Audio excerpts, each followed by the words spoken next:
Hey everybody, I am Gina Bianca, life and business coach, salon owner, educator, mastermind mentor, and your host of the Gina Bianca Podcast.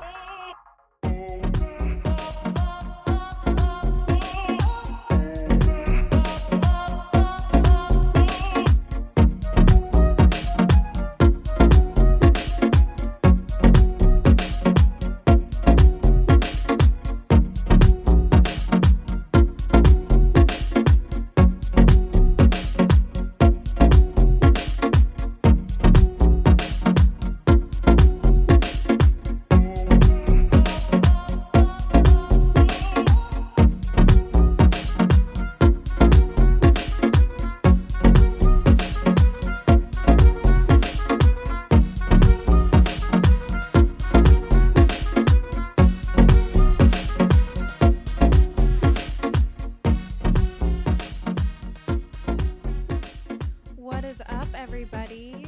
It has been a minute since the last time we recorded a podcast, and I believe my last podcast was June 1st of 2020, and today is November 30th.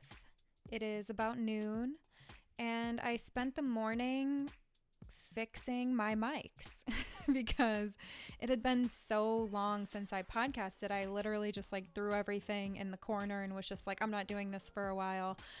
And I had to set everything up and remember how to do it. I have to use a new program, blah, blah, blah, blah. You guys don't care. Anyways, so the reason I'm doing this podcast this morning is because I was so inspired by something that I read recently that I'm like, this is a great podcast topic. I have to do the podcast again. And I said, I'm going to do it tomorrow. I got so excited. I went to bed early. I woke up at 4 this morning. I did my whole morning routine, and I really wanted to be in a good state to do this podcast because back when I was podcasting before, I have to be honest with you guys, I was not happy. It was so much work. It was so much technical learning curve that I was just really not enjoying it, and I had so much going on during that time, especially with COVID, trying to get all my classes online, trying to deal with the crazy amount of communications with everybody when it came to the events and the planning, blah, blah, blah, blah, blah. It was literally just a shit show, and I was podcasting, and I was like, there is no way I can stop podcasting. I told people every Monday, I can't stop, and I was so hard on myself. And not to mention, doing one episode was an all-day affair because I was such a perfectionist. I'm still struggling with this, and I know a lot of people can relate to that, but I am such a perfectionist. And when you're listening to yourself in HD, you're just like, oh my God, my voice. If you've ever recorded a voicemail and deleted it 150 times, don't do a podcast. It is so hard. Anyway. So my goal for this time around podcasting is to not make too many promises. I don't know when I'm going to record them, when I'm going to release them. I don't know how consistent they will be, but I know when I get as inspired as I am this morning that you'll get some great podcast content. So yeah, I'm going to try to go easy on myself, not be such a perfectionist, and to just talk about things that I feel like talking about, have on guests that I feel like having on, and just kind of keep it simple this time. Sometimes I have the tendency to overplan, put way too many expectations on myself, and then nothing is ever good enough. So I'm going to do my best to not edit these too much, to just kind of say how I feel, and to just be myself. And it's not like I wasn't being myself before, but it was just so hard for me to let go of the perfectionism, let go of just let go and just enjoy it. And I really want to enjoy the podcast because you know what? I love podcasts. I love offering value to you all. And I know how convenient a podcast is. And I do love to talk. I just don't love to listen to myself. So with that, I'm really excited to share with you a new episode of the podcast. This episode was inspired by one of those hair forums. So pretty much, some of you might know this, some of you might not. If you follow me on Instagram and Facebook, I'm pretty open about my journey, but not too boundaryless, but I did go through a lot this year. I was having major challenges with my mental health, and it was really, really hard for me. And one of my biggest addictions in life is my phone and work. It's just so difficult for me to set boundaries with my phone and work because I love to feel needed. I love to answer questions, and I really love to be there for people. And I also am addicted to growth and addicted to the next thing, the next thing, the next thing. And I've been really trying to work on myself and set boundaries.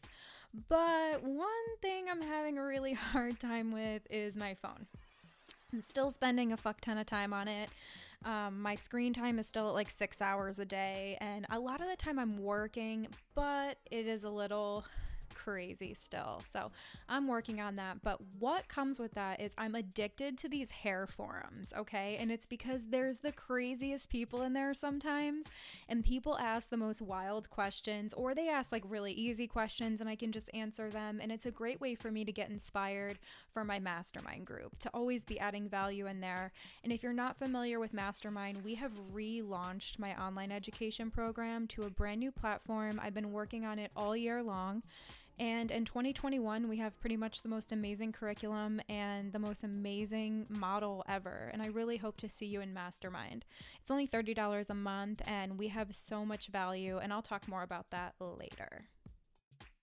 So basically, without getting too off topic, I am addicted to these hair forums, and I want to share with you because I got yelled at and people were all pissed off at me, but it happens. And, going back to that perfectionism, one of the biggest challenges for me, and as a beauty influencer, as someone with a lot of followers, I know that you guys will see that and maybe assume one thing or whatever, but something to think about with that is, when you have that kind of presence on social media, it does come at a price, okay? And for somebody who already has perfectionism challenges like me, it is really hard for me to deal with that, especially with a big following. So let me elaborate a tiny bit on that. So basically, perfectionism can be boiled down to you walk into a room, there's 100 people there, 99% of them love you, and one person doesn't care for you. They don't have to hate you. They don't care for you. Perfectionists will focus on that one person and let it destroy their mental health. Now, I'm much better with this now. I kind of will play off I don't give a fuck, whatever, but I'm still a human being, and human beings have feelings. And of course, you want to make everybody happy, especially with how hard I work. So I'm in these hair forums, and, I would say that with my answers that I give, I would say out of 10 people, 7 of them are yes, this is great. 2 of them are whatever, or ignore it. And then one person is you're a fucking idiot. I would never take a class with you. Whatever, fine. So with the perfectionism, I try not to let it get to me, and it's kind of building my tolerance for it, especially with the way social media is now. Social media is a vicious, vicious place, and I feel it's gotten more vicious over the past year, especially with how divided our country is. I feel you can't say anything out of context ever. If you're going to say or share anything, you have to add so much context, otherwise people will just hate you. And, I'm a very kind, loving person, and I still get tons of hate on social media. I will get people messaging me a whole freaking 8-page essay about what's wrong with me, what's wrong with how I look, what's wrong with what I say, what's wrong with my work, what's wrong with X, Y, and Z. And, it's just a very volatile time to build a career online. So shout out to everybody who's doing that, because I know how hard it can be. And I struggle with it myself. I'm not perfect. I'm a human. I have feelings, thoughts, emotions, challenges, and, I'm just like everybody else, which, I'm sure you guys know, but just to clarify, these forums can get crazy, okay? So I'm in the forum, and this is the question that I see. The question is, good morning. I'm planning on leaving my current commission salon in January to start booth renting. I'm going to try and start getting a list of my regular clients' phone numbers and color formulas. I'll probably hand out Christmas cards with a note explaining what I'm doing to the ones that I see, and some of them I won't see before I leave, so I was going to send them a text. What is a good way to tell them I have left and would like them to follow without sounding desperate or tacky? Also, can I be sued for stealing clients? So this episode is all about how to leave your salon with integrity and how salon owners, we can let our stylists go achieve their dreams and go on to their next step with integrity, because it takes two to make things right, okay? And it does not always fall on the other person. And the reason I believe that I'm qualified to talk about this topic is because I have experience in both. I have made horrible mistakes. As a salon owner, as a stylist, as an independent stylist, I have made horrible mistakes. And I share that with people because I don't want people to make the same mistakes I did. And I hope to give my advice and wisdom from a real place and help people just have an easier time.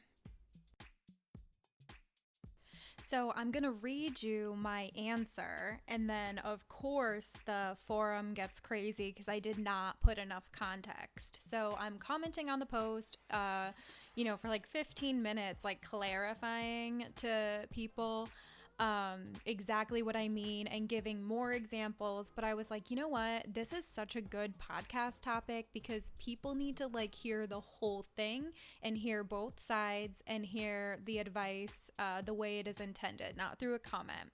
So let me pull it up. This is my response.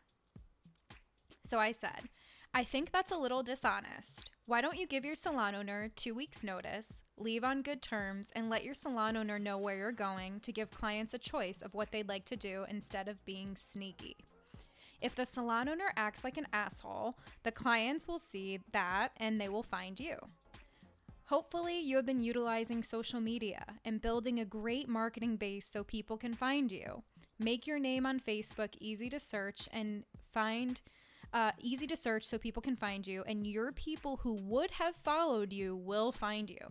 Sneaky Christmas cards and stealing from the computer are a bad karma move in my opinion, but that's just me. Keep it real and classy, and if the salon owner doesn't, you'll get even more people. So, automatically, comments on my post start blowing up saying, my salon owner didn't give me 2 weeks notice. Most salon owners will just kick you out, and saying all of this stuff, basically saying 2 weeks notice does not exist in a hair salon. And I agree, okay? So listen. In 2020, to be a successful stylist, you have to be utilizing some kind of social media so people can find you. Everybody uses a website and a computer and Google and social media to find a hairstylist anyway. If you're living in the Stone Age, maybe you'll walk into a salon, right? So where I was coming from this is hopefully you have created a solid marketing base where people can search you and find you. If your name is Sally Smith from Sheer Haircut in Wyoming, if you're in a specific town and your name is the same, there's no reason someone can't just Google you and find you. And these are the people who would have followed you anyway. What business do you have reaching out to people who probably wouldn't follow you? That's the thing, okay? So wait. Before you guys get all mad at me, because the whole forum was going crazy about salons don't give 2 weeks notice, this is not real life, this is not reality, that's only in a perfect world. And this is the thing. I have experienced this in both sides. So as a salon owner, I have not given people 2 weeks. I'm going to tell you how I used to treat people when they left, and you're going to be like, wow, Gina, what the fuck? And as a stylist, I have left salons in a sneaky way, and I really wish I didn't, because at the end of the day, I was the one in the wrong, and I'm woman enough to admit that. So anyway, many people were saying, no, the only way is to be sneaky because salon owners do not allow 2 weeks notice, which I know because I was one of them. Hello, I know. And I was telling people, I was just like, listen, if you leave with class, grace, and integrity, and the salon owner ices you out, you will win in the end, okay? Many salon owners need to learn this as well. You have to be classy. if you have to split the clients 50-50 with the stylist, it's going to be better than one of you getting more, one of you getting less. If you are icing the stylist out when they leave, this is not how to do it anymore, okay? So I really want to just clarify and let you guys know my personal experience, how I handled it in the past, how I would handle it now, and my recommendations. So at my first salon, this is what would happen. So basically we were a team-based pay salon, and I started out the salon, it was just me and my assistant. And then I got more assistants, and I would have 4 or 5 assistants working under me, and I would train them all from beauty school. I only hired out of beauty school. Okay. So I was literally training these people from the time they were in school. I really did hire people while they were still learning, and I taught them all the way up until their books were like almost full. So I felt that every client was a salon client. I never really like pressured. Maybe I did pressure them to like market themselves, but pretty much their books were like full or growing, and there was always a steady client flow into the salon. So I truly believe that like our marketing, our social media, all of that was the reason clients were coming in. What I failed to realize is that after a stylist retains a guest, 3 visits, 4 visits, this guest is building a relationship with this stylist, and I should expect, that relationship to carry on when that stylist leaves and moves on, because everybody leaves. Some people will make one salon their salon home forever, but most stylists are ready to evolve and grow at some point. And we'll talk in a little bit about how to retain staff, what you can do in today's day and age, because booth rental is a real thing. It's a huge threat to commission salon owners, and I give a lot of credit to commission salon owners. I was a team-based pay salon, which is similar to commission in a sense of you split with the stylist. A lot of the payroll goes to the stylist, and now I own a rental salon, which is much easier for my lifestyle. And if you guys want an episode on that, rental versus commission, I can totally do that. You just let me know. And I would love to share that with you. So anyways, this is what would happen. If a stylist came to me in the nicest way possible and said, Gina, I'm moving on. I'd like to give my 2 weeks notice, and I don't know where I'm going yet. That's what they would always say. I don't know where I'm going yet. And the dishonesty for me, I don't know where I'm going, that to me put a wall up. Like I felt like, okay, you're not going to tell me the whole truth, because nobody just leaves their salon and doesn't know what to do. I've never seen that before. I've never seen that before in my life. I've seen people say, I don't know what I'm doing, and then like the next day they like are at a new salon, whatever. If people were more honest with me during that time, maybe I would have been different, but I was very resentful because I felt like I had built all of these stylists, which I know now I could have been way different. I could have been way nicer. I could have been way more reasonable and realistic, but that's the past. And I went through that journey to be able to teach you this now. So I'm grateful for it. I'm on great terms with most of my past team members. A lot of them work at the network now, which I'm so grateful for. I can't even believe it. It's something I prayed for every fucking day, and it actually like happened. And most of them are back, and it's just something that's so incredible, which says a lot about like how I led. I wasn't perfect, but they know that I was like, I cared for them and still do, So for me, back in those days, when somebody would say, hey, Gina, I'm leaving, I don't know where I'm going yet, or if they knew where they were going and they shared it with me, my move was to say, okay, great, today's your last day, have an amazing day, XOXO, hugs and kisses. And then what I would do is I would move their whole client book to the rest of my team. Okay, now, this is what I had learned from my business coaches. Okay, so this is what I had learned, and then I had the fear of losing what I had built. So think about like strategy plus emotion, and that's what reality is, right? So my strategy was, okay, I'm going to move them with the rest of my team. Productivity goes up, payroll goes down, call it a day, goodbye, have a nice life, still can be cool, but if you're not with me, you're against me. And that's how I was. I'm not going to lie to you. That's how I was. And, it was not the right way to be, especially in today's day and age, because people do move on and it's not personal most of the time. And, you know, you have to give people credit and you have to say, like, you know, not everything is permanent and you are not for everybody. Like, my salon might not be the right salon that someone stays for 5, 10, 15 years. And many of my stylists had said to me on their way out, I want to do what you do.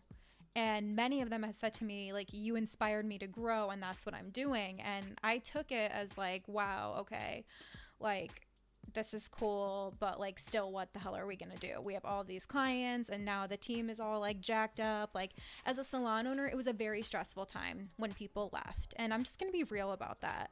It did throw a wrench in our culture, and I was not in a really good mental state during those times. I was overworked, busy, you know, going through a lot personally. And if you guys knew the whole story, we'd be here for hours with me sharing it with you, but maybe that's for another day. But anyway, so I would have people just leave. I wouldn't let them finish 2 weeks. I would try to protect the client book and protect what was the salon clients. But realistically, if a stylist has been seeing a client and they've retained them 2, 3, 4, 5, I would say 4 times is the magic number. They've been coming back 4 times and this stylist is doing a great job to retain them.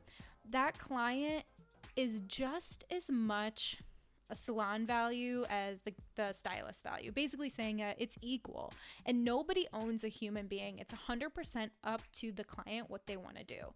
So I want to give advice on how to leave with grace and integrity, and as a salon owner, how to let them leave and how to look great during the whole process.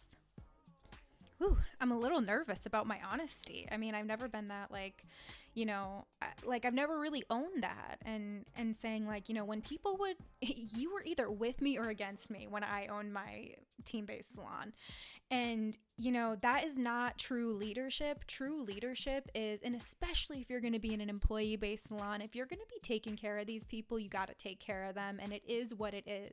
When somebody leaves, it's a gift and a blessing for you to take on somebody new and give what you have to give away to them. And yes, when you market and build clients and, you know, you're building a business, I get that the clients are valuable and the clients mean something, but there's so many people in the world. And the major key is the abundance mindset. If you have a scarcity mindset just in your life and in general, it's going to be really, really hard to let go. So anyway, in the forum, that's what I said. I was just like, hey, why don't you leave with 2 weeks and not blindside them? I've been watching Survivor lately. I've never watched this show before, and it's on Netflix right now. And Steve and I like blew through 2 seasons of it. And like, what is the worst thing to happen on Survivor? You get blindsided. It is the worst thing that could ever happen. And salon owners are used to being blindsided. It's the name of the game. It's the name of the business. And when I share with you how to leave your salon with grace and integrity, not blindsiding somebody is a major key, because when you blindside somebody, you're going to get blindsided in the future, okay? Leaving with honesty, grace, with notice, and offering some kind of value, because many people will just leave a salon and be like, yeah, whatever, bye. But like, a lot of the time that salon helped build you into who you are as a person, as an artist, and as a business man or woman or whatever, you know, that salon has helped you in some way, or you wouldn't want what that salon has, okay? So really just think about that and think about the energy you leave behind. So yeah, I got good and bad feedback on my response, and I had so much more to share and elaborate on, but silly me just posted it without a lot of context. And yeah, people were going back and forth saying, yeah, this isn't reality. That's not how it goes. And I 100% know that. I get it. I get that 9 out of 10 salon owners are probably going to ice you out and just be like, all right, bye. Today's your last day. Move your clients and do everything they can to, air quotes, protect the business. But in reality, sometimes the best thing you can do for the business is have a little class, you know, and do what is best for the salon, which is keep culture strong. Because I'm going to tell you something right now from experience. When I did this to people, when I told them, okay, today's your last day. All right, front desk, make sure you move everybody to everybody's column. I want you to put this person at the top of the booking order. That's who's most like this stylist. And just give all the clients a call. And if they ask, we don't know where they went. Because a lot of the time they wouldn't tell me where they were going to go. So I was automatically on the defense. I was just like, nobody leaves a salon without knowing where they go. So if you're leaving, key number one is be honest. Okay, be honest about what you're doing, because the worst thing you can do is let us find out on Facebook or Instagram. That's happened to me so many times, and it did say a lot about my leadership at that time because I was not the best leader. People don't leave salons, they leave leaders. And I get that sometimes it's time to grow, but if they had a total respect for me, they would have left in a different way.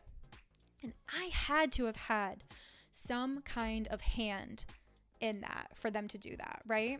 And I'm just being honest. And like I said, I'm on great terms with about 99% of my old team members. I've talked to them about a lot of this. I've grown a lot. I own a completely different salon, and I love to coach stylists and salon owners about this because I have the experience. So again, got good and bad feedback, but something I learned is perfectionism is real. I'm not for everyone. 20% of you listening to this podcast probably don't even like me. So, that's something that I have to live with and deal with. I know that my answers aren't going to be like, tickling everyone's fancy, but this is what I've been through. This is my authentic experience, and this is what I want to share. So, hairstylists. If you're leaving your salon and you want to leave with integrity, number one, we are all in business for ourselves at the end of the day. No matter if you work commission, if you work team-based, if you work rental, if you work wherever you work, we are all building a personal brand.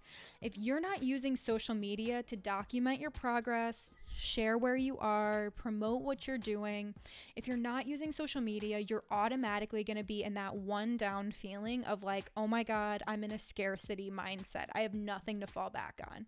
When we get in a scarcity mindset, this is where we do shady, sneaky, dishonest shit.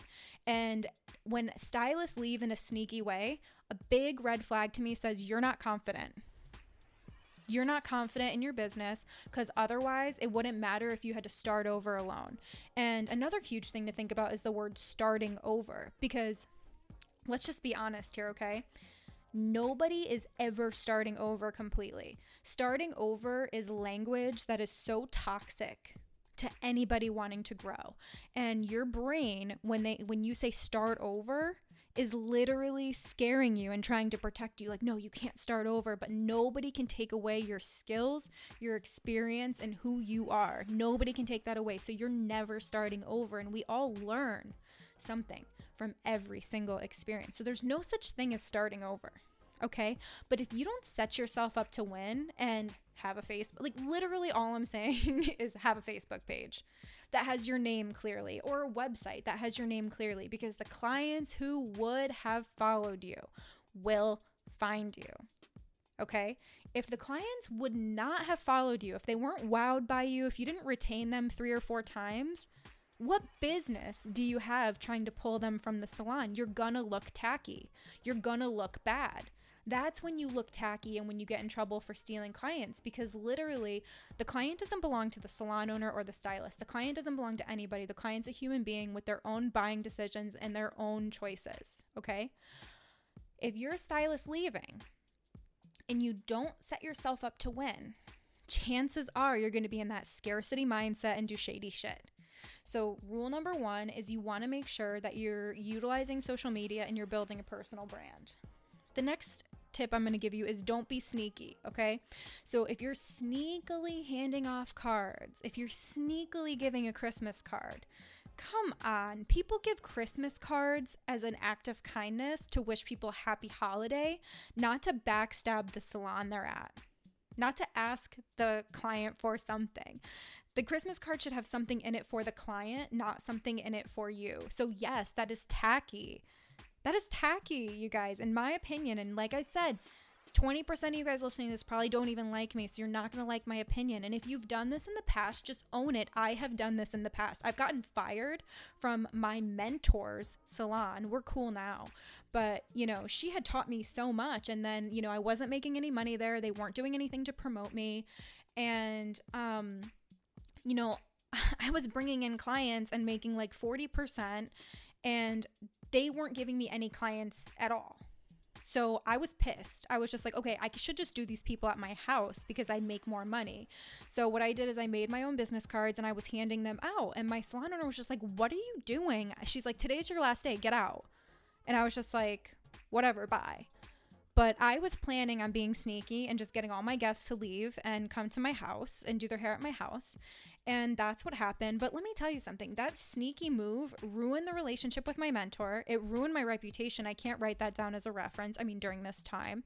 And, it just wasn't good. And I always felt bad about it. Because I could have just said, hey, this isn't working out for me. I'm going to do some hair from my house. The guests that I've been seeing that I brought in, I know they have me on Facebook because I've been utilizing Facebook, but I really want to leave on good terms. And if anything would ever change, I would love the opportunity to come back. But instead I made my bed and I had to lie in it. And listen, if you've done this, don't be ashamed of yourself. Don't feel bad. I'm not here to shame you. I've done it. And salon owners, if you've iced out your stylist and you've been a dick and you've treated them badly and, you kind of like are both doing the same thing to each other, don't feel terrible because tomorrow is always a new day. Okay, there's always another day to start fresh and to do better. And if I gave up after every mistake I made, I would be done like when I was like 16. You learn from your mistakes and you grow. And if you can own it, if you can own what you did, and if you can own your reality, you're in a way better position. Okay, so the next thing is leave with integrity. Let go of the outcome. If you are building a suite, which I know a lot of you right now are, so if you're listening to this, I bring 5 out of 10 of you is probably building a suite right now, and you're like, fuck, when do I tell my salon owner? You tell your salon owner when the suite is done, and then you offer to train your replacement. You offer, what can I do for you to make this transition easier? The best way for somebody to leave the salon, in my opinion, is with a letter of resignation, a thank you, maybe a gift. It doesn't have to be crazy, but maybe something to remember you by, and a note just appreciating the leadership or whoever, right? And maybe you don't have anybody. Maybe the salon is a complete and total nightmare and you just have to leave. Like, that's fine too. But if you want to leave your salon with integrity, it's really important to show your appreciation and your gratitude and your respect, because all of that will come back to you in the future, okay? And when you burn people, you get burned. Trust me. When you burn people, you get burned. It doesn't just, karma is so, so real. Okay. So, don't be sneaky. I was sneaky and dishonest in a salon I worked at, and it tarnished a very special relationship, and I take a lot of responsibility for that. Okay. I know a few people who kind of went through the same thing I went through in that salon, and the owner was very, my clients are my clients. It doesn't matter. Any person who walked through the salon door is a salon client. And, you can't really win with that. However, you can do your best. And maybe a lot of the time the salon owner will reach out and apologize, especially if you handle it with class. It's true. It's happened. And I've even reached out to people and been like, hey, sorry for being a dick. It's true. And you just got to be real with it. And you really have to understand that people are not put on this earth to live for you. They're put on this earth to achieve their mission, live their best life, embrace and use their gifts. And they're not put on this earth simply to do whatever you say or be with you forever. So if you are able to mentor somebody, give them that courage, give them that skill set, give them the business smarts, give them whatever you have to give. If you're a commission salon owner, like, this is the name of the game. Commission salon owners in this day and age, with booth rental the way that it is, your job is to really train and do your best to retain the new generation of hairstylists. Like, nobody else is going to train them. And commission salons in today's day and age, there's going to be way less of them. And they're going to have to step it all the way up. So when somebody leaves, it's almost like you always have to be training. So when somebody leaves, it's kind of like, all right, I already have somebody training in the assistant program. They've been training. They're ready to move up. And, then you hire another assistant. So if you're a commission salon owner, your business model has to take into consideration that people will always be shifting out. And if you have a great culture and you take good care of your team, and if you even better have a room for them to grow, they can't plateau or they're gone. Okay. It just is what it is today. And maybe your commission salon is different. There's a 1 in a million, that commission salon that just kills it, is hard to get into. Everybody loves working there. Nobody ever leaves. There's never a chair available. The salon owner is amazing. Everybody loves and respects and would never leave. Like, there are 1 in a million salons like that. There are. And to the commission salon owners who are like that, if you do have a business like that, I would love to talk to you on this podcast and talk about how you do it. But, for me, I couldn't do the employee-based anymore because I was so busy. And then I really wanted to be a teacher, so I couldn't do everything. I had to let something go, but I wanted to be a salon owner, and, that's why I opened the network. And I just didn't want the responsibility of training, retaining employees, and like the whole thing. I didn't want that responsibility. I really just wanted like a come and go place where the stylist could do whatever they want, and then I have a big place to teach classes, and I don't really have to spend too much time managing people, because that's not my passion. I'm not a manager. Like, that is not my passion. It's not what I'm here to do. I'm not a manager. I love to create. I love to lead and inspire. I love to teach, and I love to build and grow. But managing like systems and day to day, it's one of my weaknesses, and it's something that, I did not want to do every day. When I realized as a salon owner that this was my job, I was not happy. I was like, I hate my job. And this happened fairly quickly into my career as a salon owner. I signed a 10-year lease at my salon, and with God's grace, I got out of that lease, and I thought I was gonna die in my first salon, Gina Bianca hair. I thought that was it, but life changes, things change, and you never know where you're going to be, where you're going to end up. You never know where this life is going to take you. Nothing in life is permanent. And salon owners, I give you a lot of credit. Commission and employee-based salon owners, I give you so much credit for the amount of work that you put in. I know it's hard, and I know this topic is annoying for you, because you're probably just like, you're telling people how to leave the salon. No, I'm telling them how to leave with integrity. And I want to share with you that if you have this resentment and you ice people out, the client sees that. If the client feels like one of the parties is being sneaky, they're likely going to go with the other party or just not come back. So there's 4 outcomes that can happen. Let's get back on track a little bit. I'm not going to edit this, so I hope you guys like it. There's 4 outcomes that can happen, okay? You can be classy, and the salon owner can be classy, and you can part ways, making it comfortable for the client to do what's best for them. That's the ideal situation. So ideally, the salon owner has an exit plan for every stylist that says, hey, if you're ever thinking about moving on, I need your help to train your replacement, train the assistant, and we'll figure out some dialogue. This is what we typically do. We let we move the clients into we call the clients one by one, and we let them know where you are. If they want to keep their appointment, we're going to offer them a special savings to keep them in the salon. But of course, if they want to see you, we'll give them all of your contact information. I don't think that's unfair. I really don't. And if the guest wants to take a percentage off instead of coming to see you, you better step it up. You better be working hard, giving a great experience, being consistent, looking the part, marketing properly, and really adding value, or else they're going to take a 20% off rather than follow you. And you can take that to heart, or you can get all butthurt over it, or you can just step it up, right?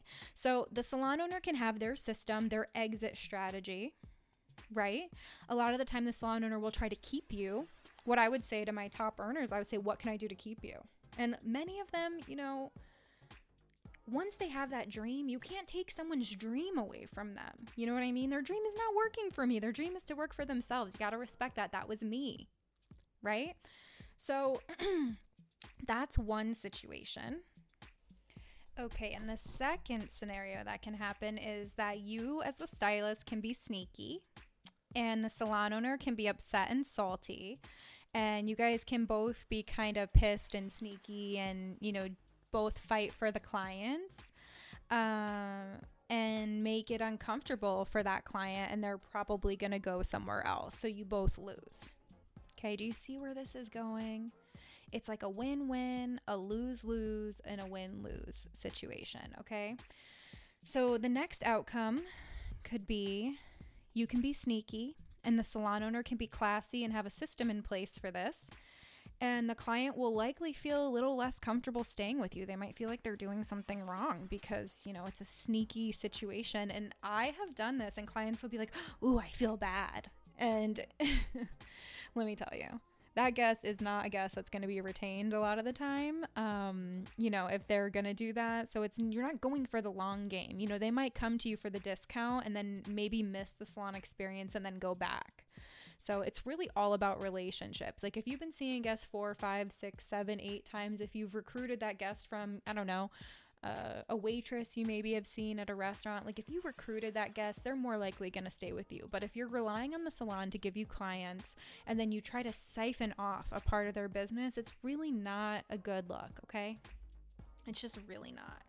So the fourth outcome is you can be classy. And this is the whole point I was trying to make on the forum. And people were like, this isn't reality, blah, blah, blah. And I was like, listen, it's good for you if the salon owner acts like a douchebag, okay? It is good for you. And excuse my language on this podcast, but you guys know how I talk. Like, it just is what it is. If you don't like it, like, I'm sorry, bye. Like, I'm sorry, not sorry. It's just how I talk. So this is the fourth outcome. And if it has to be this way, it's honestly good for you, okay? So the fourth outcome, you can be classy. And the salon owner can be not classy about it. And the client will feel uncomfortable at the salon and likely just seek you out anyway. They'll find you, okay? It's 2020. If you can't be found on the internet, there's a bigger problem than what we're talking about on this podcast. Make it easy to find you. Let it work in your favor. If you're worth following, they will find you. The only time people do sneaky things is when they're not confident and when they're in that scarcity mindset. If you are leaving your commission salon and going to your own business, your own suite, or a bigger salon or something that's more your vibe and your style, or maybe you got an opportunity at another salon and it's just time for you to move on. If you're moving up and forward and this is good for you and you're happy about it, there's not going to be any need for you to be sneaky. You're going to be like, you know what, this is a good choice for me. I'm moving forward. Like, sorry, not sorry. I know that the right people will follow me. I know everything in this life is happening for me. I know that my experience is great. I believe in myself. I believe that people will find me. I put so much work into my website and my marketing and my Facebook, and I'm going to really be classy about this, and I'm going to be grateful for every part of my journey. People are going to find you. But maybe you're going to a place that is a last minute decision. Maybe you're going to do hair from home. Maybe you're going to do it part-time somewhere. Maybe you didn't put a lot of thought into it. Maybe you're leaving the salon off of emotion. That's a big one. If you're leaving in that way, it's going to be way more obvious if you're sneaky that, it's not worth following a lot of the time. So clients are going to be like, I don't know about this. I'm just going to stay here. A little nervous to go to Sally's house, right? And I'm not saying anything bad about people who do hair from home.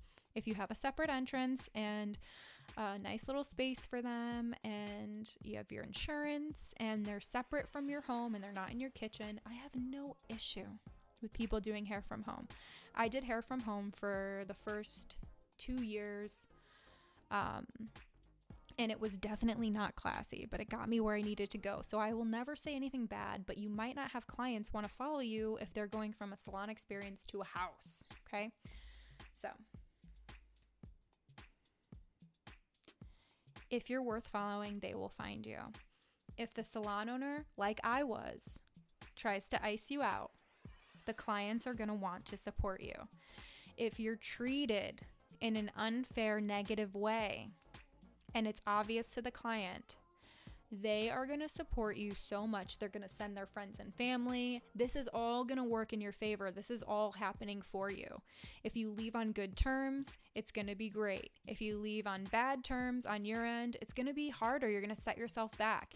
If the salon has you leave on bad terms, like if the salon is not treating you right, it's all going to come to you. This energy pushes people out of the salon, and it pushes people out of your chair if it's negative.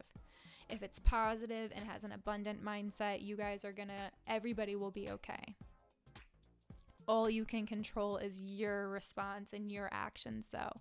So I always say, do what you have to do and then let go of the outcome. Leave with integrity, leave with respect, and then let go of the outcome. Hopefully you have been utilizing everything you have at your disposal to make this transition easy for you. All right, so dishonesty is not a good look, and it always comes back around. Trust me. I've been dishonest, I've been sneaky leaving a salon, and the reason was that I wasn't confident in myself that people would follow. I had a scarcity mindset. I've lived this before, and I know a lot of salon owners who've done this too. So, let's see. How should I tell my salon owner that I'm leaving? So I wrote down some questions, and I'm going to just kind of go through and answer them the best that I can. And in no particular order. I'm just going to kind of go through my notes here because I was so passionate about this topic, and I was like, I need to talk about this because I've been through it on both sides, and it works in your favor if people treat you awful and you're treating them kindly. It will work in your favor energy-wise. And people see it. People aren't stupid, okay? And salon owners, when you ice out your stylist, you're sending a big fat message to the rest of your team. You're either with me or against me, and that is not a good culture. Not a good culture at all, okay? So everything you do sends a loud and clear message to your team. So the question was, how do I tell my salon owner that I'm leaving? And I always say a letter of resignation and a conversation, like an authentic conversation that just says, hey, I've been thinking about it for a while. It's time for me to move on and move forward. How can I make this transition easy for you? What can I do? I'm so grateful for everything you've done for me here. And I really want to leave on good terms. How can we make that happen? You have to let go of the outcome at this point. That's all you can do, because a lot of salon owners are going to be like, fuck you, goodbye. A lot of salon owners hate when people leave, okay? It's an either you're with me or against me. Some salon owners are amazing and graceful, and they already planned for this. It's happened a lot of times. They figured it out. They take care of themselves. They realize it's not personal. These are the salon owners who should be running salons. And salon owners like me in the past, I had a lot of work to do on myself. I took everything personal. I had a filter of trauma of everything that happens is a direct stab in my heart. And, I had such a scarcity mindset because I had everything on the line, and I was way over generous and had no boundaries with my spending, especially when it came to paying people bonuses, gifts, and shit like that. I had a lot of work to do on myself. Okay. So the goal is for the clients that you've retained 3, 4, 5 times who probably already have you on Facebook. They probably are already your friend on Facebook or Instagram. They're probably already following you. The goal is for you to retain those people. Not that one guest you did a keratin on 6 months ago. Not that one guest you did a haircut on who you can't really remember their name. It's your long-term guests, okay? And you can make a great living with 50 guests. I mean, even less than that. If you're having a great ticket and they're sending you people, it does not take that much to start your own business. Offer to help train your replacement. Ask the salon owner, how can I make this? How can I do this to stay on good terms? What can I do for you? Did you want me to train someone? I can finish out 2 weeks. I could finish out a month. What can I do so that we can leave on amicable terms, make it comfortable for the client, and that we can move forward with this in a positive way? Let go of the outcome. Okay. You can't control how people react, except the salon owner has a business that help you grow, and let go of the outcome. Be classy, be kind. For a salon owner, how can I properly handle someone leaving is have an exit plan. You always have to plan for the exit, right? For me, I opened a second salon that's all rental because I didn't want them under one roof, because I really didn't know how it would go. And my team-based business model was so team-based that like having renters in there just wouldn't even work.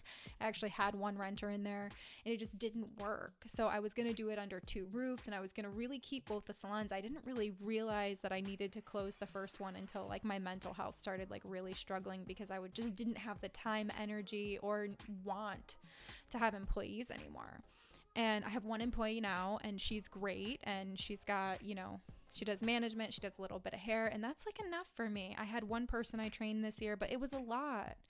When I take someone under my wing, I go all in and I give everything I have, and the people who've worked for me, they know it. Okay. There's no doubt in my mind that I've helped many, many, many stylists grow and become amazing professionals in this business. So when I go in, I go all in. And once I kind of was checked out with it and was teaching all over, I couldn't have my name on the door because it wasn't the same. So that's why I opened my rental salon, because I was like, okay, we're going to get people out of school, we're going to train them, and then if they leave, they have an option to go rent over here. I was trying to get a longer relationship out of them. I was trying to have a rental business too. My recommendation for salon owners is to have an exit plan, and if possible, have a hybrid option. Have an option where they can rent or their commission can go up, but try not to let them plateau, especially if you've got really, really good people. Have your exit strategy in mind too, right? How can you make it so that you don't have to do a lot? Maybe you have a staff of 10, and what's the number you got to make to rent these chairs out once they're maxed out? Like what can you do? If you've got the right person, maybe move them into rental, but that's your business, not mine. So I can't really tell you, but I would say having an exit strategy and having some growth process for them so they can see a future with you and they don't see a plateau and an ending, and they're not constantly looking for the next thing. Because today with social media, with all of the opportunities available to people in this industry, it's crazy for them to want to stay the same, stay in one place. I think it's crazy. And if you're a salon owner and if you're doing employee based, everybody's different. But, I think that if you're a great salon owner, commission, or employee, like hairstylists out of school have nowhere to go right now. So always being training and having people through there, like you're making a huge difference in the industry. And I'm not telling you that's what you have to do, but, to always be training and, moving people through and having a business model that, does that. Maybe not sound like $1 billion business model, but you might have such a great training program and people might never want to leave. And people who love to teach and educate and mentor might be your top performers who can help you do that. But it takes a lot of leadership. And like I said, that's your business, not my business. So when people leave, you just got to see it as a blessing. You help them get to where they are. And now it's time for you to share your blessings and share your training with another new team member. And that's the mindset you have to have, because not everything is permanent, The next question I get a lot is, how can I protect myself as a salon owner from people siphoning off from my business? So for me, I don't really believe in a non-compete agreement. Maybe I'll bite my tongue 10 years down the road or something. I don't really know. But I don't like to tell people where they can and cannot work. I feel like we all got a cosmetology license and we all have the right to work wherever. What I do agree with is a non-solicit agreement. And the reason I had a non-solicit agreement was because there were a few times where a team member would leave and then they would solicit my other team members, and then one by one they'd all go work together, and it was very hurtful, and it did hurt the business. It hurt the people who worked there. It hurt me as a leader, and people can get pretty bad with that. And like I said, I have no resentments for anybody anymore, but sometimes that happens and you have to protect yourself in the business, and it really comes down with how much money do you want to spend in court. Like, do you really want to take people to court? People ask me a lot about these contracts and agreements. And of course, you have to go by your state and talk to an attorney. But my non-solicit agreement pretty much said, actually, you know what? I will post my non-solicit agreement in Mastermind. I'll post that for you guys so you can read it verbatim. But it basically says, if you leave alone. I helped them build their social media. I helped them learn how to market themselves. So learn how to market yourselves. Your clients will find you. I created little monsters. Like, I wanted them to grow on social media because it was great for the salon. It was great to keep us busy. So if they were doing all of that, all of their existing guests would follow them, but don't be sneaky. Be real with me. Don't blindside me. Like I was saying earlier in this episode, what's the worst thing to happen on Survivor? Blindside somebody. It's the worst, and it comes back around. What goes around comes around, you guys. Oh, it's so true. Don't blindside people. Have a clear non-solicit agreement. And my non-solicit, I will post in Mastermind for you guys. I don't think you can use it in your state. You got to show it to a lawyer. I never recommend using the forms that people post and share, but I can post it for inspiration for y'all. But always talk to an attorney before you have someone sign something. So maybe I'll just put the language for you or something, but I'll put that up there so you guys can see what it is. And, it's different in every state. Some states don't allow this. Some states don't allow that. I'm not a state law expert, but, I had a no non-compete. I didn't tell people where they could not work, but I did tell them, if you leave alone, build your own business, your own brand. Don't siphon off of mine. And I never really had that big of an issue with people handing out sneaky cards. I feel like that would just be a huge slap in the face to our team, me, and the culture. I do think it's tacky. I think that, you build your brand, and if you're going to leave, you should be confident enough in yourself that the right people will follow. The next question is, how do I know if I'm ready to leave my current salon? And some of you guys might be toying with this idea, and I want to just go through a quick checklist. And if you answer yes to all of these, maybe you're in a great place. But if you answer no to 4 or more, it might be time to find a place that's going to meet your needs and give you a better life. So the first thing is, do you have job security? Do you have a secure paycheck? Are you busy with clients? Are your taxes being taken care of? Is your salon in business for a long time? It's not really going anywhere. Like, do you have that job security and certainty? Are you having fun? Do you like your job? Is it fun and different? Do you get a nice new client flow? Like, do you have new clients coming in? Is the marketing good? Is there stuff going on? Do you get new products all the time? Do you get education? Like, is it fun? Are you having fun? The next question is, do you feel appreciated? Do you truly feel that you matter to that business? Do you feel like you're irreplaceable in a sense of like, I matter on this team. I belong here. That's the next one. Do you feel like you belong? Do you feel connected to the owner and to the team? And the next one, are you growing to your full potential, or have you been kind of the same price point and the same for a long time? Have you been plateaued? Or, are you growing to your full potential? And then the last one is, do you find meaning in your work? Do you feel like you're truly giving back to the client, to the team? Like, do you find meaning in what you do? If you answer yes to all of those, you're in a great place. And I know there are a lot of kick-ass salon owners, and I give you all mad respect. This episode is not to encourage people to leave their commission salon. It's encouraged to get people to not blindside the salon owner. It's encouraged to get salon owners to get with the program of knowing that not everything lasts forever. And that, when you own a salon, you sign up for the turnover and you sign up for people wanting to live their dreams. And if you're a really amazing leader and salon owner, you have to help them do that. You don't have to, but, I think it's your duty to give back to the industry as a salon owner. And yeah, that's all my notes. I was kind of like last night, like feverishly writing all of these notes because I was so inspired by that one post in the hair forum. I belong to a whole bunch of them. I belong to Rebecca Taylor's, Guy Tang's, a whole bunch of the forums that get a lot of engagement. I'm so obsessed with them. So if you ever see me in there, say what's up. But yeah, I hope that you guys like this episode. It's my first episode in a long time. I hope that you're doing well. Message me, share this episode, share it on your story. Let people know that I'm back. I don't know when the next one will be, probably when I get inspired again. If you have questions that are, podcast worthy, feel free to send them along to me. And again, if you're not in my mastermind group, we have worked so hard this year to create an amazing platform, and it is really incredible. I'm so excited and proud of it. And we've got about 75 videos in Mastermind now. So we've got a new platform on Kajabi.